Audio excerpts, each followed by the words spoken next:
Hello, my name is Mitchell Bean from MJB Seminars.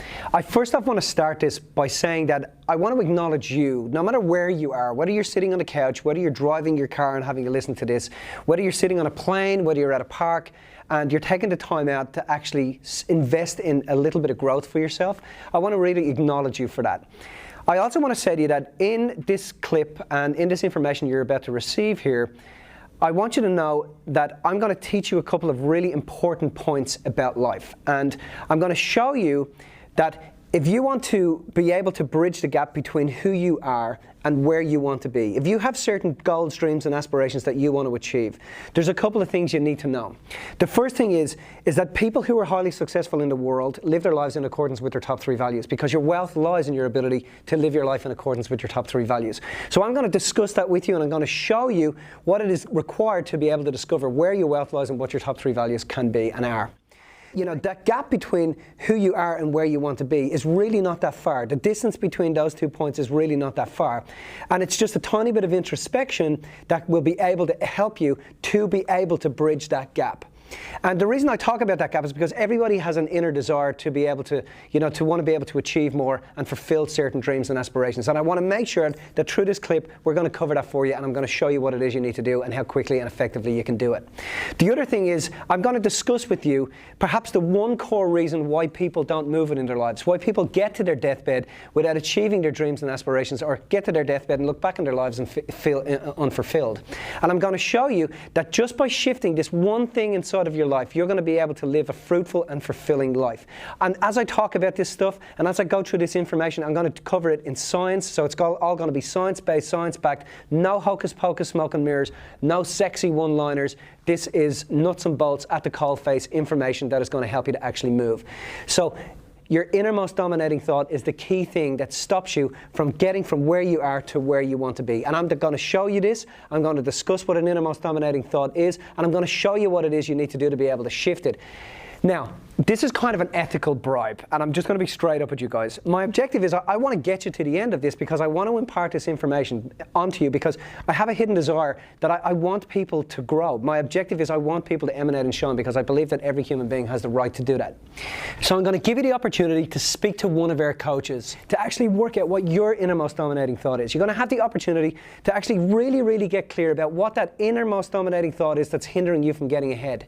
And in doing that, I promise you that that's going to set you free. So all you got to do now is relax, settle in, and let's take the next couple of minutes going through this information that I know is, whether you do nothing with it at the end, what you're about to receive here and what you're about to hear here is going to blow your mind, and it's going to truly, truly inspire you. So I want to start this with a story, and I want to start this with a little bit of my life, a story and a part of my life. And for me to share this story with you, I want you to imagine you're with me now.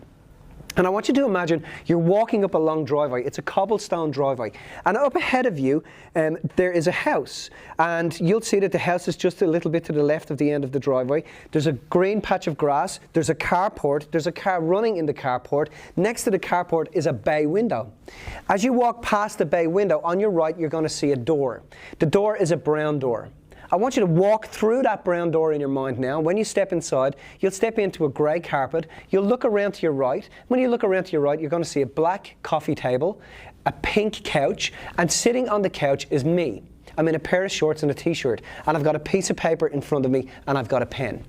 And suddenly, a buddy of mine just burst in my front door, and he's like, "Mitch, man, I've met these guys." Now, rewind about 5 years, and I'm 21 years old, and I'm living in Perth, West Australia, and the rave scene in the early 90s is kicking off, and I'm caught right up in that scene. So I'm this young kid in this emerging music scene, and I'm taking lots of drugs. I'm partying really hard. I meet this beautiful girl. We fall madly in love, and then she leaves me. And when she leaves me, I remember the day. I'm driving down a street called Rose Street. I'm listening to a radio station, and it's one of those radio stations that if you play any of their songs back, you get your mum back, your car back, your money back, your love back, your heart back. And I'm listening to that radio station, and my heart is broken. And there's an interval. And on the interval, during the interval, a guy named Michael Domenico Rowland comes on. And Michael Domenico Rowland is a metaphysician, and he was lecturing on metaphysics in Perth that night. And he starts to talk about the universe and the world. And it was like life had set up this scenario for me to hear this information. And I'm sitting there and I'm like, wow, I've never heard anybody talk about the world like this. So I decided that I was going to go and listen to this guy, and because my heart was open and I wanted a different life, I just wanted things to be different in my life. I felt really desperate, like I'd had my heart broken. So I go into the audience, I have a listen to this guy, and this guy just blew my mind. And this was kind of the beginning of my journey. And when I say the beginning of my journey, it was at that moment that I started to invest in my education, my human development, my real education on how the universe and life actually works. So I'm going along and I'm listening to some really extraordinary educators, and I'm gathering information about how the world and life actually works. And what I want to do now is I just want to share with you some of that information. And what I want to share with you is I want to share with you how you have created your reality. So in order for me to do this, what I'm going to do now is I'm going to get a tiny bit technical. I'm going to show you now how to bridge the gap between where you are and where you want to be. But in order for me to do this, I have to show you how you created where you are first. And that in actual fact, for you to be able to get from where you are to where you want to be, we have to introspect on the world that you have created, and we have to show you how to bridge the gap between those 2 points. To do that, I have to start at the beginning. The beginning kind of starts here at 0 point. Now, between the age of 0, when a child turns up in the world, they turn up here at 0 point. Between the age of 0 and 8 years old, this is where you construct 85% of your neural pathways in your brain. So 85% of your neural net in your brain, and the word net means to delimit. 85% of the neural pathways in your brain are completely hardwired and fired together by the time you're 8 years old. By the time you're 8 years old, your brain has taken in and wired 85% of its construct and how it sees its reality. On top of this, by the time you're 8 years old, you're having 60,000 thoughts an hour. That's conscious, unconscious, subconscious, and super subconscious thoughts. And you're having one new thought every 4 days. One new thought every 4 days. So that means by the time you're 8 years old, your future is simply a well-rehearsed past. Your future is simply your past folding in on top of itself. Now, when a child turns up in the world here, and we all turn up the same way, everybody turns up here with a brain and a central nervous system. Now, your brain and your central nervous system is basically a large antenna. And it is receiving and emitting information through your senses. And you're having these experiences through your senses: touch, taste, smell, sight, and sound. So you're receiving and emitting touch, taste, smell, sight, and sound information through your senses. And as you receive and emit this information, you position this information in your life. So you have an experience happen to you, and as this experience happens to you, you make one thing good and another thing bad. You make one thing pleasure and another thing pain. You make one thing peace and another thing war. One thing success and another thing failure. And here's how that actually works. As I stand here, I have 2 nostrils, 2 eyes, 2 ears, 2 thumbs. Everything in humanity is in duality. From the macroscopic world, one half of the planet is dark, the other half is light. Both happening simultaneously and to the same degree, right down to the minimum structure of an atom in the universe, which is a hydrogen atom, which has one positive phase and one negative phase. So I want you to understand that you live in a dualistic reality, and everything within your reality is happening in duality. Cool? Now, the thing about a human being is that human sensory perception can only experience things lopsidedly. So every time you have an event occur to you in your life, you will polarize and categorize that event, because all human senses are bipolar. And here's what I mean by this. Would you agree if I said to you that there's times when you go up in your emotional states when you're close to someone, and then there's time when you go down in your emotional states when you're further from someone, and we oscillate and tick-tock in our emotional states depending on our environment. So we know now that all human senses are bipolar, and every time you have an experience occur to you in your life, you will polarize and you will categorize that experience. So let's talk about experiences for a moment. Do you know that everything you have in your life, everything you have, from the car you drive to the money you have in your bank, to your ability to love another human being, to your capacity to allow yourself to be loved, everything you have in your life as a result of your experiences, your memories, and your emotions. And your experiences, memories, and emotions shape everything. Everything. Your experiences, memories, and emotions, though, come about as a result of your associations. Your experiences, memories, and emotions then go on to create what is known as your actions and the outcome of your actions. So get what I said there. Everything you have it in your life, you have as a result of those three things. Your experiences, memories, and emotions. Your experiences, memories, and emotions are formed through your associations with the tribe, with your family. And they create your actions and your outcomes. So, let me give you an example of this. Growing up as a kid, I was really, really close to my father. My father is a really extraordinary human being. He is the second eldest of 25 children. And growing up as a kid, my father, by the time he was about 8 years old, was watching all these relationships play out in front of him because he was one of so many kids. And my mum is also a really beautiful, amazing woman. I was very, very lucky with my upbringing. But I was raised with a father that by the time my father got to me, his ability to relate to me, his capacity to communicate with me, his levels of diplomacy were absolutely astounding. So I was very, very lucky to have a father that was rich in life experience. Now, growing up with my dad was kind of a master of some trades, a jack of all trades, and my mum was one of these people who was always about keeping up with the Joneses. So my mum was always issuing tasks to my dad, like he's got to wallpaper the lounge or he's got to tile the bathroom. And because my mum was always about keeping up with the Joneses, she always had my dad at work. And my dad this particular year has taken on this really mammoth task that he's going to build a conservatory on the side of our house. So I'm out in this conservatory area with my father, and my father is up this ladder.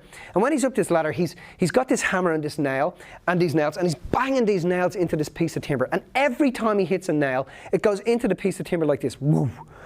And I'm about 4 years old, and I'm sitting on the ground, and I'm just looking up to my dad.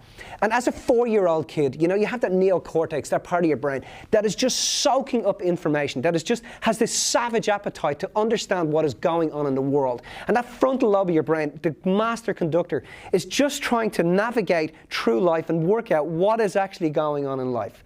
So I'm sitting there, and I have this savage appetite to understand things. So I'm like, hey, Dad, what are you doing? And he's like, son, I'm hammering a nail. I'm like, how do you hammer a nail, Dad? And he's like, well, never choke the hammer, son. Always hold it by the handle. You know, you tip the end of the nail so you don't split the wood. You turn it around, you tip it, you move your hand away, and then you knock the nail in. And as he's saying this to me, all I'm thinking to myself is, as soon as he puts down that hammer, I'm going to get the hammer.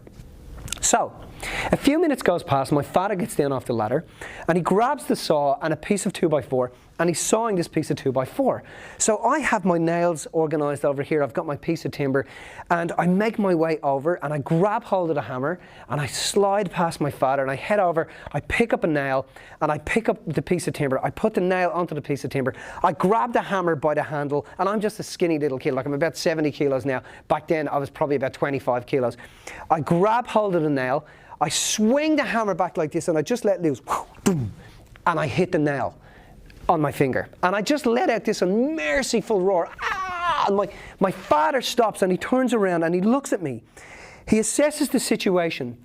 He walks over to me. He gets down on his hands and knees beside me. He takes the hammer into one hand. He takes up my other hand, and he kisses my finger like this. And then he grabs a nail into my other hand, and he puts the nail over the piece of timber, and he says to me, well done, son, but that's not how you do it. This is how you do it. And he goes like this, dung, dung, dung, dung, dung, dung, and he knocks the nail into the piece of timber. Now, you'd all agree with me if I said to you that all my father was doing at that moment was loving his son. That's all he was doing. He was just loving his boy.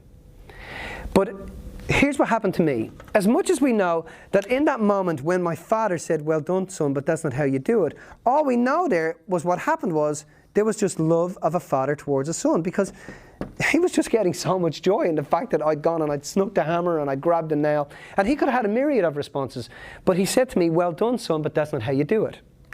So I had all of this sensory information coming in at that moment. The smell of timber, it was cold in Dublin at the time.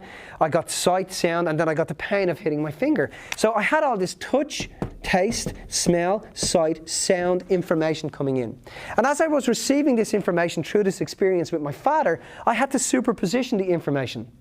So when my father said to me, well done, son, but that's not how you do it, I had to superposition that experience, and in that moment, I made my father right, and I made me wrong. Now, did my father make me wrong? No, I made me wrong. All my dad was doing was loving me, but when that information came in through my senses, I had to put it somewhere because we live a bipolar reality. So I had to position that information, and in doing this, I made him right and me wrong. Now, when I fractured like this, through the experience, when I fractured it and made him right and me wrong, immediately I shared with you a moment ago an experience. Attached to that experience was a memory. Attached to that memory, and that memory is what I just shared with you again just here, attached to that memory was an emotion. And the emotion that I felt at that moment was one of sadness because I felt not good enough. Now, my father wasn't trying to make me not good enough. I felt that. So I was the common denominator. I was the problem. The problem was occurring in me, not as a result of what my father was doing, but as a result of what I was doing with the information I was receiving from him. So, I want to say something else now, which is really cool. Anything that gets caught in an emotional state within our lives becomes cyclical. All emotions have cycles to them. So from that point on in my life, the minute that created that emotion of sadness, from that point on in my life, any time I ever did anything, I would go to my father and I'd say, hey Dad, what do you think? And he'd look at me and he'd go, well done son, but have you looked out for this and checked out for this and watched out for this? So I had this sensory input coming in that was distorted, and it was distorted because every time I went to my father and asked him something, he would say to me, well done son, but that's not how you do it. So this kept happening over and over and over again, where through this experience, I kept polarizing and fracturing. So I kept going backwards and forwards and backwards and forwards, looking to my father for something. And I'm pretty sure you can probably guess what that was, but it was basically I was looking for some sort of sense of approval. And all I kept getting was the same result because it was caught in an emotional state. Well done son, but that's not how you do it. Well done son, but that's not how you do it. So between the age of 0 and 8 years old, as I went through my life, I started to build this subconscious equation that nothing I could ever do was ever going to be good enough to my father. Now my father wasn't doing that to me, I was doing that to me. And I was doing this because I was building what was known as my personal reality.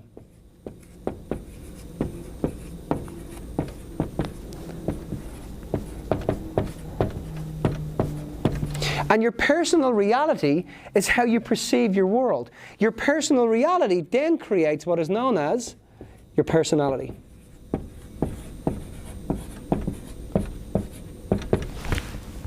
So, between 0 and 8 years old, I had formed my personality. And I had formed an equation inside of my mind that nothing I could ever do was ever going to be good enough for my father. Now, when you polarize and fracture like this, you also create two sides of yourself. Have you ever noticed that you have inside of you an internal dialogue, an internal voice that whispers to you all of the time? And it's very likely that it might even be whispering to you now. Even as you sit there listening to me talking, what is it saying to you? And this internal dialogue is one of either self-righteous or either self-righteous. And it's a voice that whispers to you and talks to you all of the time. And people who are really, really self-righteous, when you meet them, you say, hi, how are you going? They go, good. How are things? Good. What's happening? Nothing. How's life? Really good. Mother just died, but don't worry about that. Just look here. And they get around in the world pretending that everything is all plus, plus, plus. Then you got people who are the opposite side. People who are really self-righteous. When you meet them, you're like, hi, how are you going? They're like, oh my God, things are so bad. You know, you ring these people and they can just suck the energy from you over the phone. So these people are self-righteous, and their view of the world is one of righteousness or righteousness. Now, everybody in their lives has both of these parts, but we are predominantly one way. And it's very important to understand how that internal dialogue whispers to you. And the reason the self-righteous one or self-righteous one whispers to you in this way is because it knows alone it can't make it. And because it's polarized and fractured, it has all of these fractured views of its previous reality that it's got all of this emotion caught up in, and because it's the energy of your body and your system has been used to hold down that emotion, that part of you has to convince you that this is just how life is. But we have an innate knowing inside of us that outside of our history there's more mystery. Outside of our questions there's more answers. There are certain dreams and aspirations that we know we want to fulfill, but we're not able to put our energy there because our energy is being used to hold down all these lopsided views. In my case, that no matter what I did, it was never going to be good enough for my father. Now also, when we polarize and fracture like this, we also create what is known as a void, and a value. Now this is really, really cool. This is how you create your destiny, so watch this. Your voids in your life are unconscious, they are private. So we all have private parts. So our unconscious private voids give way to our conscious public values. So your unconscious private voids give way to your conscious public values. Now, the higher order of your value systems determines your destiny. So the hierarchy, the word hierarchy means God's order. The higher order of your value systems determines your destiny. So in terms of the higher order of your value systems, your top 3 values are where your wealth lies. And if you can live your life in accordance with your top 3 values, you've made it. But let me give you an example of what I mean by this. So your voids give way to your values. Did you know that most police officers have had a great injustice by them? Most lawyers have had a great injustice by them. Most judges have also had a great injustice by them. So growing up as a kid, the thing that they perceived was missing was justice. Justice becomes high in their value system, and they go and become a police officer, a judge, or a lawyer. Did you know that behind all great comedy is great tragedy? All great comedians have had really tragic upbringings. Research it. Look, it's all there. Did you know that most doctors, most carers, and most nurses have had a perception of a lack of care? So your voids give way to your values, which determine your destiny. Therefore, if you have distorted sensory input as a child, you then have distorted motoring output as an adult. Because the things you perceive were missing as a kid, you will feel motivated to go and get them. The problem with motivation, it is that it is the killer of inspiration.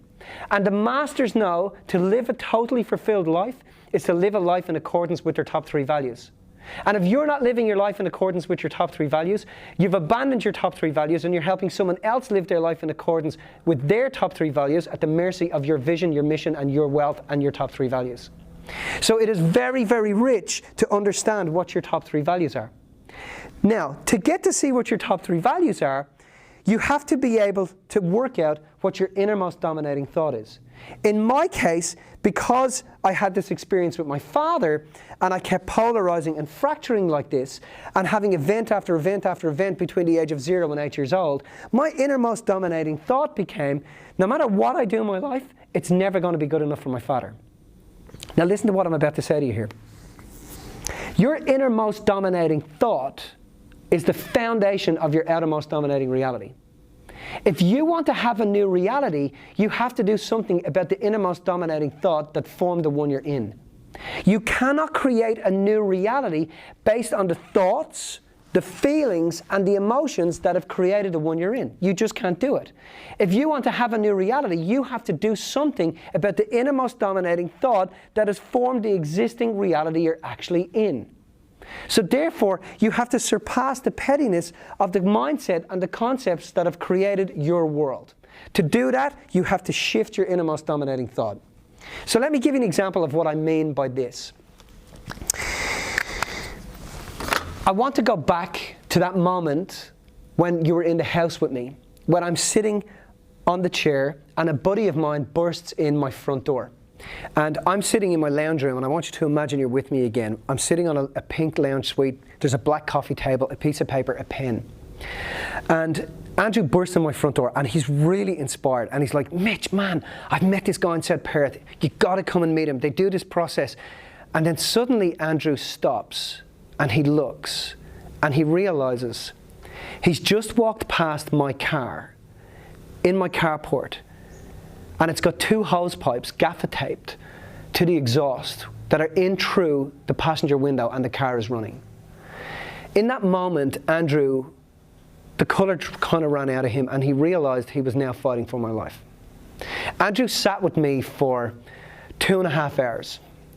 Mitch, man, you've got to come and meet these guys. You've got to come around here. They do this process. It's really extraordinary. So I'm sitting listening to this guy, and I'm like, Andrew, I'm not going. I'm not doing this. I could have fed little Ethiopia with the amount of money. None of this stuff works. I'm not interested anymore. Eventually, Andrew convinces me to go and meet these guys. I get into his car, we drive around to South Perth. When I get around there, it's a 2-storey Tudor-style home. There's 100-year-old hedges. There's a gate, an archway cut into the hedge, a wrought-iron gate. I grab the wrought-iron gate, I walk inside. He puts me up on this bench, and he does this process with me that takes the brain out of inappropriate states of stress. And my experience in that moment was like this. I remember I just burst into tears. And it was like somebody put their hand inside of my mouth and pulled out all of my crap and put it on the ground over here. And for the first time in my life, I could see that I wasn't my crap. I remember going home that night, and I remember picking up the phone and ringing him and saying, man, I don't know what you did with me today, but I want to do it for 6 months. And he laughed at me and said, it doesn't work like that. Just come back and see me tomorrow. I started working with this guy on a one-on-one basis. We're about 3 weeks into the friendship, and he invites me around for dinner to meet his wife. When I get around there, it's a summer's day. I come in through that archway again. When we get inside, there's a wrought iron table, glass top, and I'm sitting there waiting for his wife to come out, and his wife comes out the door, and she's about 5'6". She has rich, thick auburn hair. She's olive skin, brown eyes, and she's a Vinny yoga master. She comes over and she sits down beside me. She's French-Canadian, and she has this beautiful French-Canadian voice. And we start to talk. She serves up this food, this exquisite food. And we're sitting there and we're chatting, and it's just a very essentially rich experience. She says to me at one point, Mitch, tell me about your life. So I start to tell her about my life. And as I'm chatting away about my life, at one point she stops me and she says to me, Mitch, do you know why you're destroying your life? Why you're sabotaging your reality and why you want to be out of here? And I'm like, no. She said to me, Mitch, you're sabotaging your life because you have an infatuation with your father. I've got an infatuation with my father. I said, what are you talking about? She said, Mitch, tell me about your dad. And I looked at her and I said, sure, I'll tell you about my father. I said, my father broke his back working 6.5 days a week for me. Got me my education, got me out here to Australia. I said, my father got me my trade, got me into college. I said, my father did everything for me. And she looked at me and she said to me, that's your problem. So I said, what do you mean? She said, Mitch, you have your father up here on a pedestal. And any time you put a person on a pedestal, you simultaneously put yourself in the pit in order to look up to them. And I said, right. She said, you're infatuating with your father publicly, and privately you're resenting him. And I said, right. She said, how are you and your dad? I said, I haven't spoken to him in 10.5 months. I said, because of the situation I have myself in my life. I'm in trouble. And she said, I know. She said, you have to balance out your perception around your father, and you have to break through this. You have to create something greater than this. This is a mess. You've created it. If you can create this mess, you can create anything. So what are you going to do? So I looked at her and I said, okay, give me an example of what you mean. She said, okay. She said, Mitch, tell me about your mum and dad's relationship. And I said, sure. I said, my mum and dad are like two kids together. I said, they hold hands everywhere they go. Everybody comments on how much love they have for one another. I said, that's what everybody sees. I said, it's not exactly what goes on at home, but I said, that's what everybody sees. She said, okay. She said, how do you go in relationships? And I said, well, I'll get into a relationship and I'll let somebody into my life. And I said, they'll get closer, and then they'll get closer, and then they get closer, and then suddenly I can't stand them anymore. I can't stand the smell of their breath, their demeanour, the words that come out of their mouth. I said, I just start to pick at them. I said, I can't stand their clothes they wear, how they hold themselves, and eventually I just pushed them out of my life. I said, 6 weeks later I'll meet a new partner, and 3 months after that I'll realise I've just bumped into exactly the same woman that I just left, except this one's a bit taller, a bit wider, from another part of the world. She said to me, Mitch, you have your father's relationship up here on a pedestal, and every time in your life you feel you're going to have a more loving relationship than your father has with your mother, you'll subconsciously sabotage it, because you would never want to outdo him, because you'd never want him to feel less than you, because you'd never hurt him like that. So I sat back and thought, whoa. I said, that's exactly what I'm doing. She said, I know. So I said, okay, give me another example. She said, okay, how do you go in business? I said, well, I'll start a business. I said, I've always been good at business. Ever since I was a kid, I started saving when I was nine years old. Started my first business when I was 9 years old. I said, I'll be going along in business. I'll be doing really well. I said, I'll get to a point where we're just about to turn over millions of dollars, and then suddenly I can't go into work anymore. I can't stand the drive there, the thought of getting into my car. I can't stand the smell in the office. I can't stand the keyboard. I can't stand the staff.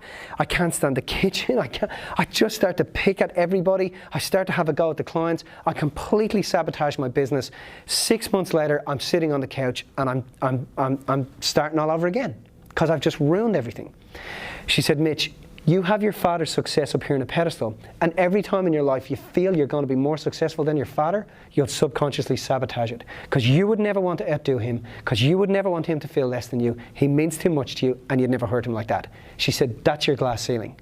You have to bust through that infatuation.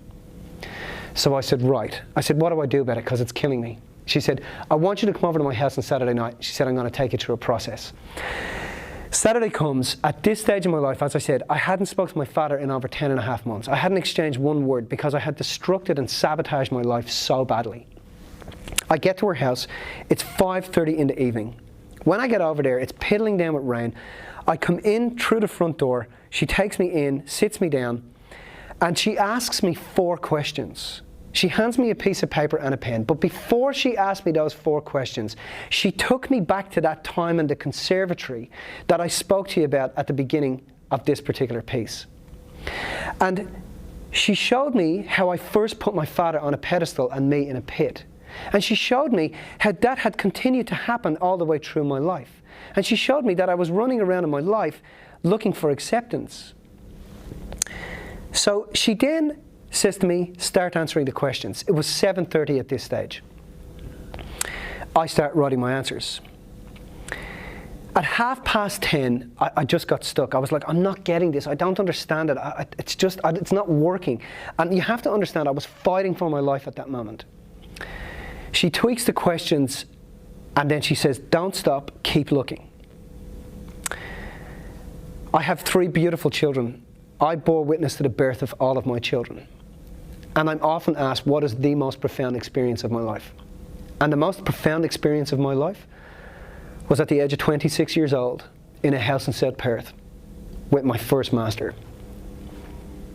The only way I can describe it is that it was 3:15 in the morning, and it was like my life just came together for me like that. And in a split second, I just burst out laughing. And I started laughing like a hyena. And I remember sitting back and I'm crying like a child. And I'm laughing and crying simultaneously. And I'm hyperventilating and I'm looking at her. And she's starting to hold me up. And the reason I was weeping was because they were tears of just absolute gratitude. I realized in that moment that everything I perceived my father hadn't given me, he had. Because he made me go and get it. The things that he couldn't provide, I went and found.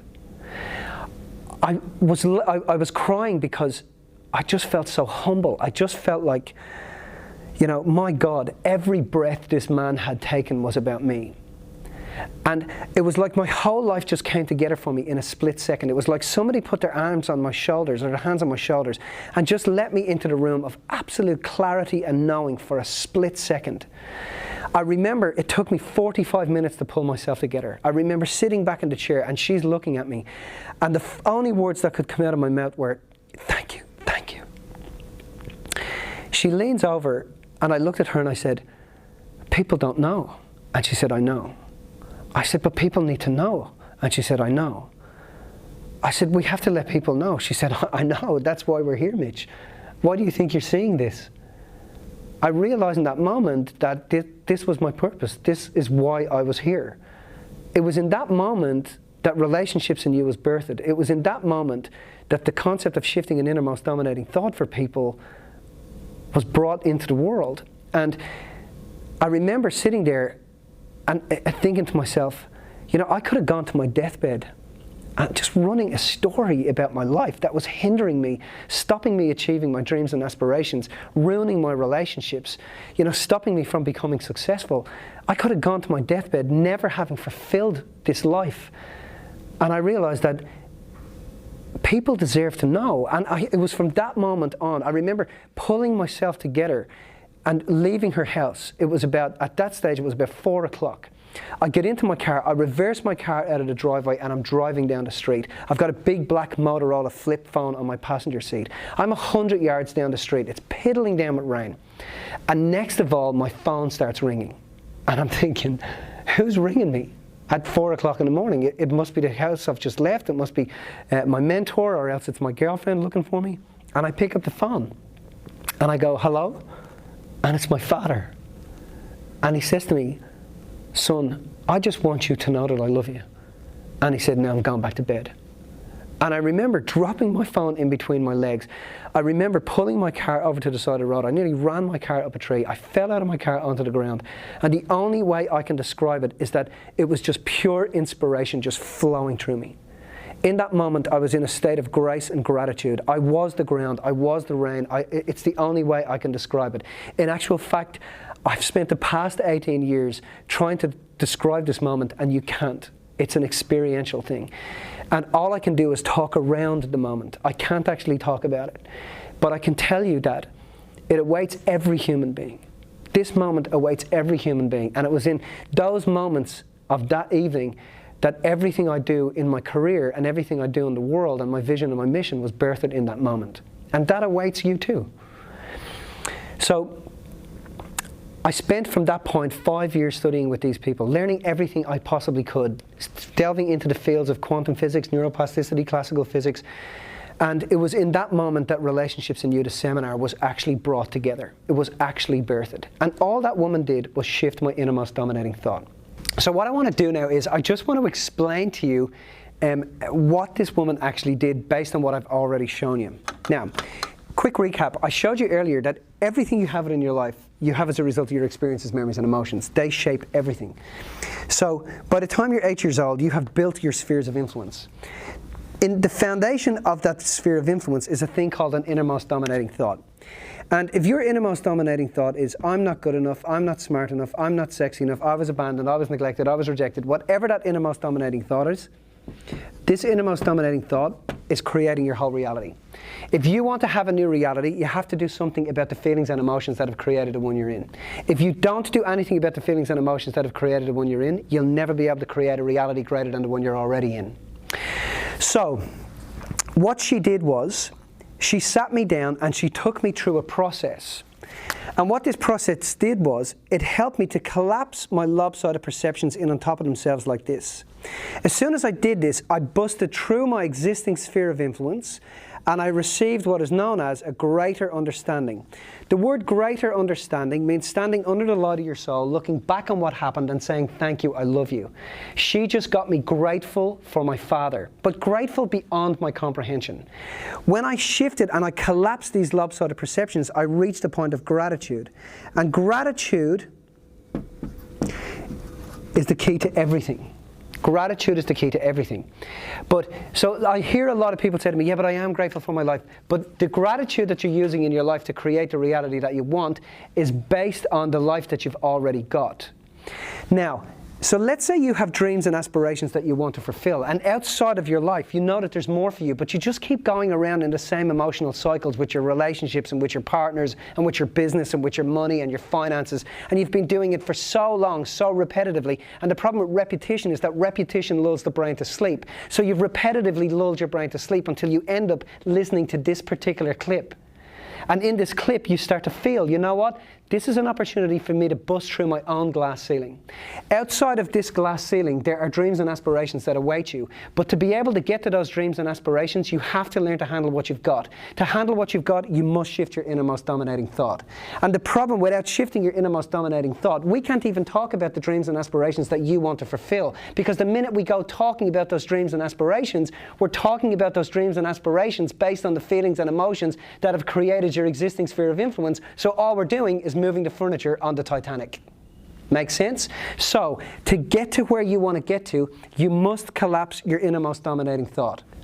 So the thing that was significant for me in that moment was that I reached a level of gratitude based around a story that I'd been running in my life about my relationship between me and my father. In that moment, I became unstoppable.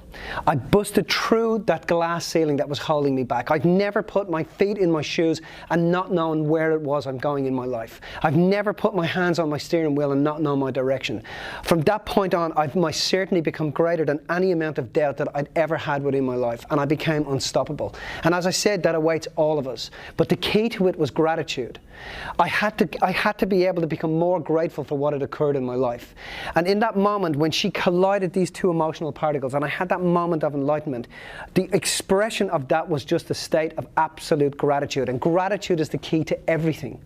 So the emotional signature that an event has occurred within your life is gratitude. And gratitude is the emotional signature that an event has occurred in your life. So the key to creating anything in your life is you must be grateful. You must be grateful as if this event has already occurred. And that gratitude that you got to experience has to be greater than anything you've ever experienced. And the access to that gratitude is through shifting your innermost dominating thought. Okay guys, if you've made it this far, my ethical bribe actually worked, and I just want to say I love delivering this message. This stuff just really inspires me, and I trust that you've learned a lot from this particular clip. Now, here we go. I'm going to do something for you. Because you made it this far, I'm going to give you the opportunity to meet one of the coaches on the other end of the phone. And what we're going to do is we're going to show you how to work out what your innermost dominating thought is. And you're going to get really clear about what that is. Now, I know that some people think to themselves, oh my God, is this a form of therapy? Is this going to be difficult? No, it's not. In actual fact, it's a really beautiful conversation that will reveal to you the thing that is holding you back. And it will show you that it's just a matter of opening your heart, and you're going to be able to shift it and become unstoppable. And that's what we're going to do on the other end of the phone for you. Now, what you're also probably thinking now here, guys, is why is it free? The reason it's free, guys, is because it's what we do. We do it all of the time, and we love it because it makes such a huge difference in people's lives. There is a catch though, and the catch is this. We only do it with 5 people a week. There's only 5 opportunities a week to be able to do this. So it is first in, first served. So guys, the form has opened up in front of you here. All you got to do is drop your details in, and I hope you make it within the first 5 this week. If not, I apologize in advance, but you will go into a waiting list, and the guys will get you as quickly as possible.